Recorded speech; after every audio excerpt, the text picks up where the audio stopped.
Olá pessoal, eu sou a Cristiane Sena, você está no 50 Mais com Cris e hoje nós vamos falar um pouquinho mais sobre a autoestima. Eu andei pensando e acho que, inclusive achei uns rabiscos na época que eu estava falando sobre isso com meu psicólogo, onde eu vi lá umas regrinhas, eu fiz escrevi de uma forma que eu acho que vale a pena passar para vocês e principalmente explicar como é que eu estimulo a autoestima das minhas crianças aqui, tá? Esse assunto ele vai ser recorrente aqui no canal devido à importância que eu dou principalmente sobre a autoestima das crianças. Então, se você se interessa por esse assunto, fica até o final e antes de começarmos, gente, deem um like, compartilhem e se inscrevam no canal. Assim o YouTube pode continuar me incentivando a trazer esses conteúdos aqui. Bora?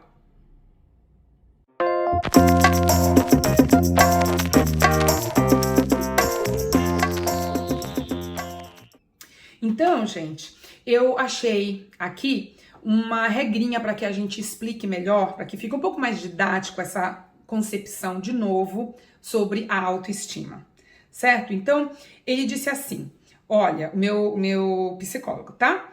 Ele disse assim, Cris, a autoestima da pessoa, para mim, ela se resume em duas palavras juntas, a resiliência e a empatia. Quando você tem uma resiliência muito alta e uma empatia muito baixa, a gente tem que tomar cuidado porque isso pode provocar uma arrogância na pessoa, que daí ela já se sente segura demais para tudo. Quando a resiliência é baixa e a empatia é muito alta, corre-se o risco de se cair no vitimismo. Então, o ideal o vitimismo, gente, é aquela coisa das pessoas se sentirem, minha vida, reclamando de tudo 24 horas por dia, como eu era alguns anos atrás, por sinal. Então, o ideal é você ter a resiliência alta e a empatia alta no mesmo nível. E aí, eu achei que ficou muito claro, sabe? Eu consegui entender melhor quando a gente conversou dessa forma. E aí, eu analisando tudo isso, eu pensei, como é então que eu faço isso na creche? Até mesmo sem saber, naturalmente. Bom, eu primeiro volto e tento adaptar tudo que eu faço na minha vida à história lá, com a minha experiência com a arte e com o teatro. Falando sobre resiliência, por exemplo, não existe, na minha opinião, exemplo maior de resiliência a vida de um ator ou de uma atriz, que é uma vida onde a gente tem que fazer milhões de testes para passar em um ou dois. Então, se a gente não cria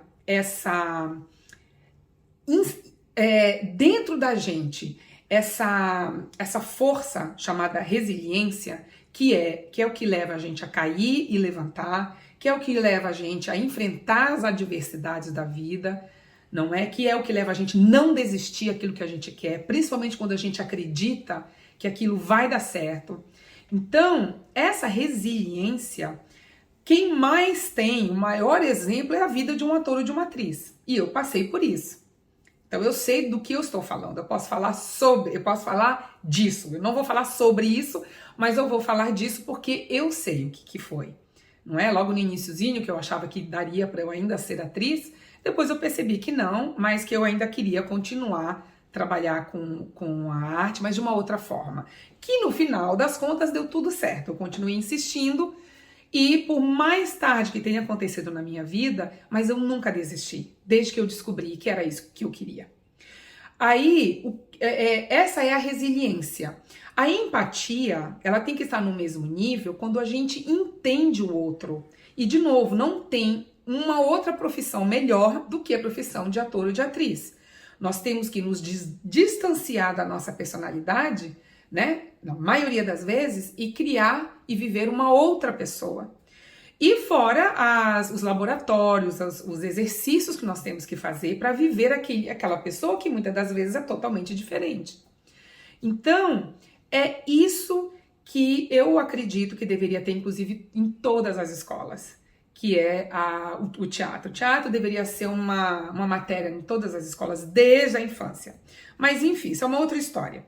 Bom, agora como é que eu trabalho a resiliência e a empatia aqui na minha creche? Que são as 6 dicas, não é? Da gente procurar estimular esse autoestima na criança.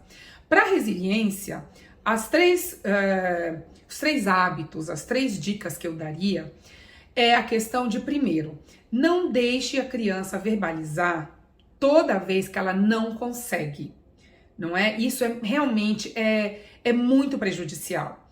Ainda mais se ela, em todo o processo, né? Começou com 2 aninhos quando ela começou a falar e tá com 5 anos, 6, 7 anos ainda falando desse jeito. Não, ela está tentando, ela ainda está tentando, é diferente de não consigo fazer. Esse é o primeiro. O segundo, evite falar para a criança que você faz. Ah, filho, tá difícil, deixa que a mamãe faz. Isso é uma coisa que é normal. Às vezes a gente faz sem querer, não é? E também isso não é bom, isso é prejudicial. Onde ela começa a criar uma ideia de que outros podem fazer por ela e não ela por ela própria. A última, que seria a terceira da resiliência, é comparar a sua criança com outras crianças. Às vezes mães que têm mais de um filho, ou mães que estão em qualquer situação com a criança, ou até mesmo na escola, alguns educadores falam, nossa, mas o fulano é muito melhor do que você. Olha, o outro já acabou, você ainda está comendo, está muito devagar. A gente não pode fazer isso, isso é muito prejudicial. Você compara a sua criança com ela mesma. Então, quando ela mostrar um trabalho para você, você vai dizer, nossa, que lindo, que maravilhoso, eu amei, foi o melhor que você fez até agora. Tudo isso que você falou não adiantou de nada. Diferente é quando você pega e fala, nossa, que trabalho lindo, eu adorei essas cores que você escolheu, agora me explica, que desenho bonito, que carro bem feito. Você reparou que você fez melhor o carro agora do que antigamente, do que o anterior? Então compare os trabalhos dele com ele mesmo. E uma técnica, uma dica sensacional que eu acho é você falar sobre o que você achou e você perguntar para ele o que ele achou. E aí ele vai aos pouquinhos entendendo como explicar o que ele achou. O meu último de 5 anos, recentemente, ele estava fazendo lá um trabalho, e aí quando ele terminou, ele me entregou, Cris, acabei, olha. Aí eu falei, olhei assim, falei, nossa, você usou as cores que eu te pedi, tudo, o que você achou? Ah, não gostei, da próxima vez eu prometo que eu vou fazer melhor. Não gostei, Cris, o outro que eu tinha feito estava bem melhor. E foi isso. Então, não existe essa coisa, eu não consigo fazer, eu não sou um bom desenhista, eu não sou um bom pintor, não existe isso aqui, não é? Eu procuro sempre trabalhar isso com eles. Agora, as 3 dicas para estimular a empatia. Aqui, como nós temos regras, uma das regras é respeitar o nosso colega. Então ele sabe, a gente não pode empurrar, a gente não pode morder, a gente não pode machucar. Acontece sem querer? Acontece. Mas querendo intencionalmente, nunca. Quando um ou outro estão dormindo, por exemplo, e tem os outros que estão acordados, a hora que eu fecho a porta, que eu deixo os que estão dormindo no quarto, né, com toda aquela ambientação, fecho a porta para não provocar nenhum tipo de futuro barulho para incomodar, automaticamente, quando eu fecho a porta, eles já falam comigo, então a gente tem que falar assim, né, Cris? Eu falei, claro, vamos lá para fora que a gente brinca, e lá para fora a gente pode falar melhor. Então eles já entendem, principalmente os que já estão comigo já há muitos anos. E eles entendem, por exemplo, dos maiorzinhos, que os bebezinhos, os que ainda não conseguem falar direito, eles podem brincar quando for uma aula de leitura, por exemplo. Eu boto todos eles no chão, né? Fico na frente deles e fico lendo um livro contando a história. Se um deles é um bebê, esse bebê não vai ficar olhando para mim o tempo todo, ele vai começar a brincar com outros brinquedos. Então, o bebê pode brincar com outros brinquedos, mas os maiorzinhos não. Então, isso eles já entendem. Não é? Quando o bebê chora demais, que às vezes eles fazem assim, tá muito alto, eu falo, mas ele é bebê, é porque ele não entende. Quando você era bebê, você também chorava assim.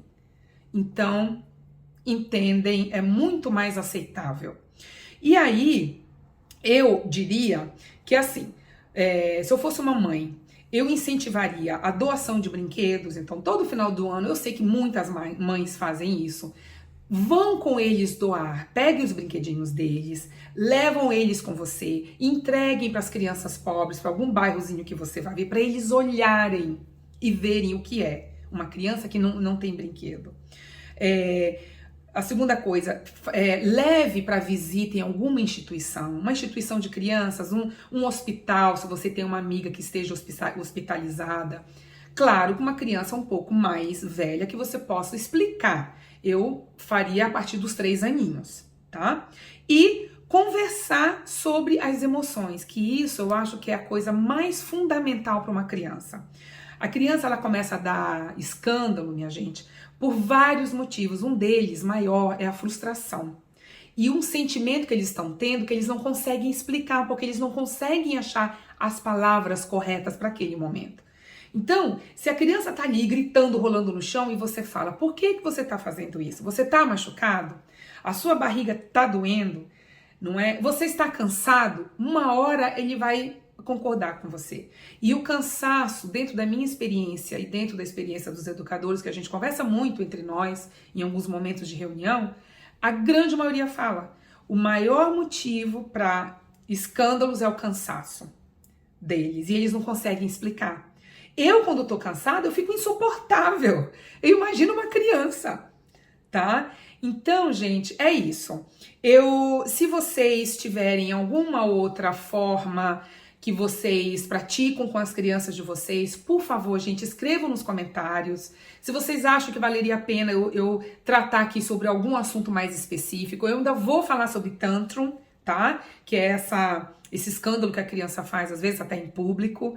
E aí é isso. Eu espero que vocês tenham gostado. E antes, então, de eu ir, por favor, não se esqueçam, deem um like, compartilhem, se inscrevam no canal, gente. Assim eu tenho condição de continuar trazendo mais conteúdo. Tá bom? Um beijo e até o próximo vídeo. Tchau, gente!